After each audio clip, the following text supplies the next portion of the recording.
మీ ఎలాంటి వ్యాపార ప్రకటనలకైనా వెంటనే మా ఛానల్ సంప్రదించండి. అందరికీ శుభాభినందనలు. మకర రాశి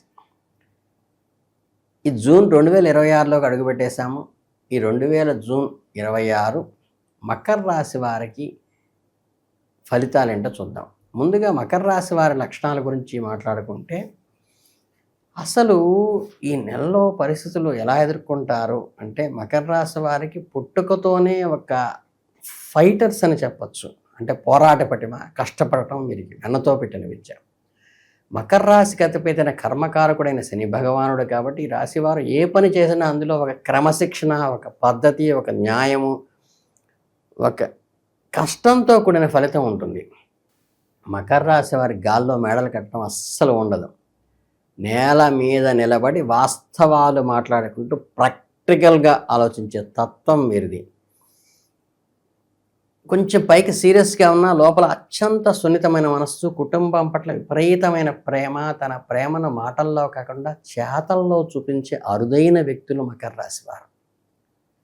ఎన్నో అవరోధాలు ఎదురైనా, ఎన్నోసార్లు కింద పడినా మళ్ళీ పైకి లేచేటువంటి లక్షణం. ఎవరి మీద ఆధారపడకుండా స్వయం కృషితో కావాలనే తపన నిజంగా వీళ్ళకి అభినందనీయం. మీకు స్నేహితులు తక్కువ ఉండొచ్చు, కానీ ఉన్న కొద్దిపాటి మందితో ప్రాణాలు ఇచ్చేంత స్నేహం చేసే భావం మీలో ఉంది. బాధ్యతలు స్వీకరించడంలో మీకు మీరే సాటి. ఎవరైనా ఒక పని అప్పగిస్తే అది సూటిగా 100% పర్ఫెక్ట్గా చేయే లక్షణం మీలో ఉంటుంది. మీకు జూన్ నెలలో గ్రహస్థితులు ఎలా ఉన్నాయో, ఎలాంటి ఫలితాలు ఇస్తున్నాయో ఇప్పుడు గమనిద్దాం. గ్రహ సంచారాన్ని చూస్తే, ప్రధాన గ్రహాలైన రాహువు మీ 2వ ఇంట్లో ధన కుటుంబ స్థానంలోను, కేతువు 8వ ఇంట్లో ఆయుష్ అకస్మాత్తు సంఘటనల స్థానంలోను, గురువు 7వ ఇంట్లో కళత్ర భాగస్వామ్య స్థానాల్లోనూ ఉన్నారు. మీ రాశ్యాధిపతి శని భగవానుడు మీకు అత్యంత యోగకారకుడై 3వ ఇంట్లో సంచరిస్తున్నాడు. ఈ గ్రహస్థితుల కలయిక వల్ల ఈ నెలలో మీకు ఒక మోస్తరు నుంచి ఒక మంచి అద్భుతమైన విజయాలను అందించే అవకాశాలు పుష్కలంగా ఉన్నాయి. మీ వృత్తి, ఉద్యోగ, వ్యాపార విషయాల గురించి మాట్లాడుకుంటే, ఈ జూన్ నెలలో మీరు ఎర్రగా తీస్తారని చెప్పవచ్చు. కెరీర్ ఒక అధిపతి అయిన శని భగవానుడు 3వ ఇంట్లో ఉండటం వల్ల మీ అఖండమైన ధైర్యాన్ని, సక్సెస్ని ఇస్తుంది. ఉద్యోగంలో మీరు చేసే కష్టానికి తగిన గుర్తింపు వస్తుంది.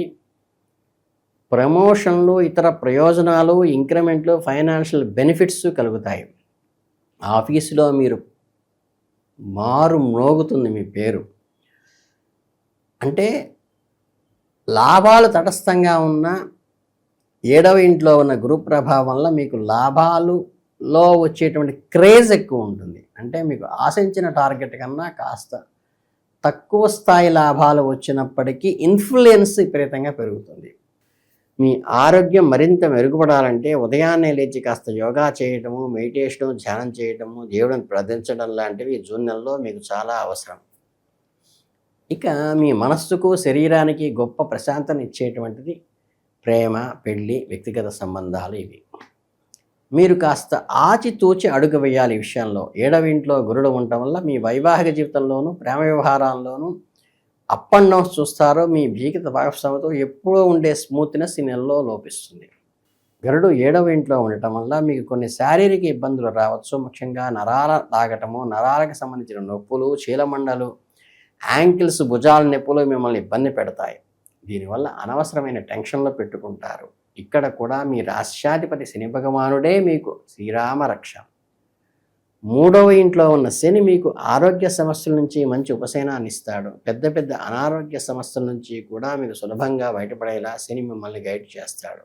రాహుకేతువుల ప్రభావం వల్ల 6వ ఇంట్లో ఉండాల్సిన గురుడు 7వ ఇంట్లో ఉండటం వల్ల మీరు కొన్ని అడ్డంకులను ఎదుర్కొని ఆ తర్వాత విజయాన్ని సాధిస్తారు. ఏ పని మొదటి ప్రయత్నంలో అవ్వకపోవచ్చు. కాస్త ఓపిక పట్టి పట్టు వదలకుండా పనిచేసే మీ రాశి యొక్క ప్రధాన లక్షణాలతో ముందుకు వెళితే ఏ కార్యాన్నైనా అనుకూలంగా మలుచుకుంటారు. అదే సమయంలో శ్రమ, కష్టం కూడా కాస్త ఎక్కువ పడుతుంది. ఆర్థికపరమైన విషయాలకు వస్తే జూన్ నెలలో డబ్బు ఫ్లో కాస్త ఆందోళన కలిగించే విధంగా ఉంటుంది. నిలకడ కష్టం అవుతుంది. ఖర్చులు విపరీతంగా పెరుగుతాయి. కుటుంబ అవసరాలు, బాధ్యతలు కొంచెం బర్డెన్ అయినట్టుగా అనిపిస్తాయి.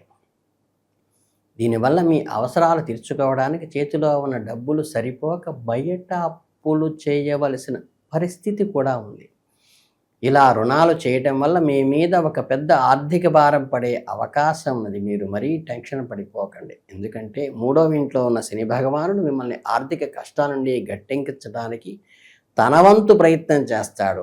ఆర్థికంగా మిమ్మల్ని ముందుకు నడిపించడానికి, మరింత డబ్బు కూడబెట్టుకోవడానికి అదృష్టాన్ని శని మీకు ప్రసాదిస్తాడు. కాబట్టి ఒక పక్క ఖర్చులు పెరుగుతూ ఫైనాన్షియల్ బర్డెన్స్ పెరిగినప్పటికీ కూడా ఈ నెలలో కాస్త ఎక్కువగా ఉన్నప్పటికీ ప్లాన్ చేసుకుని పర్ఫెక్ట్గా నిబద్ధతో క్రమశిక్షణగా మెలిగితే ఈ ఆర్థిక భారం నుంచి బయటపడవచ్చు. చిన్న చిన్న విషయాలకే మీ భాగస్వామి బాధనలకు దిగే అవకాశం ఉన్నది. ఒకవేళ మీలో ప్రేమ ఉండి ఈ నెలలో పెళ్లి చేసుకోవాలని భావిస్తే జాగ్రత్తగా ముందుకు అడుగులు వేయండి. ఈ నెల పెళ్లికి అంత అనుకూలమైన మాసం కాదు. సరైన శుభ ఫలితాలు రాకపోవచ్చు. శుభగడియలు ఈ నెలలో కాస్త మిస్ అయినట్టు. వైవాహిక జీవితంలో మంచి ఫలితాలు పొందడానికి జూన్ అంత అనుకూలంగా లేదు.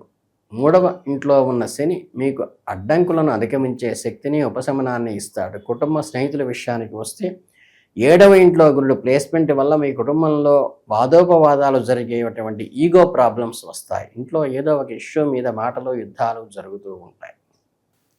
ఇక 2వ ఇంట్లో రాహువు, 8వ ఇంట్లో కేతు ఉండటం వల్ల డిస్టర్బెన్సెస్ హౌస్లో వస్తాయి. ముఖ్యంగా కుటుంబంలో నానా విధమైన బాధలు, కలతలు సంభవించేటువంటి ఆస్కారం ఉన్నది. కోర్టు వ్యవహారాలు, లీగల్వి కూడా ఎదురయ్యే సమస్య సూచన మాత్రంగా చెప్పవచ్చు. మీకు అత్యంత ఆప్తులు అనుకున్న స్నేహితుల నుండే మీకు వ్యతిరేకత ఎదురు కావచ్చు. మీకు మానసిక వేదనను మిగులుస్తుంది. అయితే కొన్ని నూతన కార్యక్రమాల్లో మీరు పాల్గొనడం వల్ల మీలో ఉత్సాహం తిరిగి పునరుద్ధరిస్తుంది. కుటుంబంలో కొన్ని శుభకార్యాల గురించి ఆలోచన చేస్తారు. కొత్తగా మొదలుపెట్టే పనులను మీ స్నేహితులు సహాయ సహకారాలు చాలా విజయవంతంగా పూర్తి చేస్తారు. ఇదంతా 3వ ఇంట్లో ఉన్న శని ప్రభావం వల్లే.